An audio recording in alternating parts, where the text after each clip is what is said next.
Like, that's like the thing with my act. Like, I want people to think that I could, beat them in a dice game.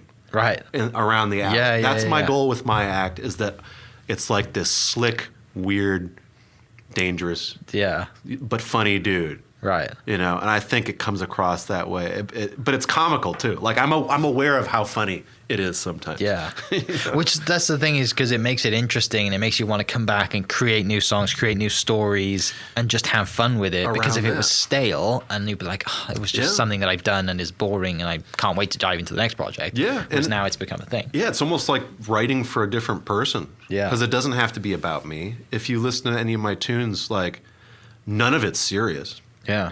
It all boils down to either strutting, drinking, having a good time, or a car. Yeah. I mean, that's like, I don't stray away from many subjects. Yeah. And so it's easy to write for it, and the stuff we play it has a specific sound. So it's not every time I write a song, we don't have to reinvent the wheel. My band doesn't even rehearse. Yeah. I tell them we're doing a 1-2-6-5 in A, and there's 2 breaks. Yeah. And we'll usually just get it. Yeah. That's good to have that relationship. And were these people that you have in the band people that you just kind of like found when you came back to town, or were they people that you kind of already had mutual relationships with? No, I didn't really know anyone here when we moved here. And my wife didn't really. She was gone. Rachel was gone for 20 years.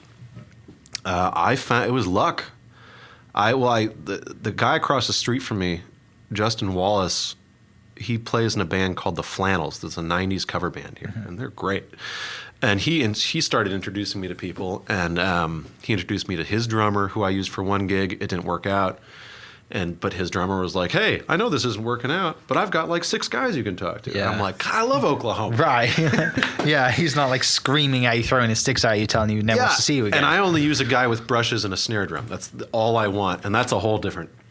Yeah, I'll tell you that in a second. But so I found 2 guys I work with all the time, and if I have to sub a drummer out, I have a couple backups. But my drummer, James Wyrick, lives in Norman, and I met him through that phone call, through that other drummer. And then my bass player works at Guitar Center. Yeah. I walked in there to get some strings, and like right when I moved here, and I was chatting with him, and he was like, "Oh, what kind of stuff do you play?" And I gave him a little rundown. He's like, "I can do that. I play upright bass." Yeah. And I'm like, "Can you?" You're like, "Yeah, this is like weird stuff." Yeah. He's like, no, I got it. And so he came to a gig. He came and watched me, and just with me and a drummer. And he's like, "Yeah, I'll be at the next one. I got this."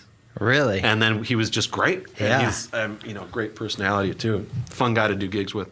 But yeah, I just found those guys, and because we just do a trio, and it works great.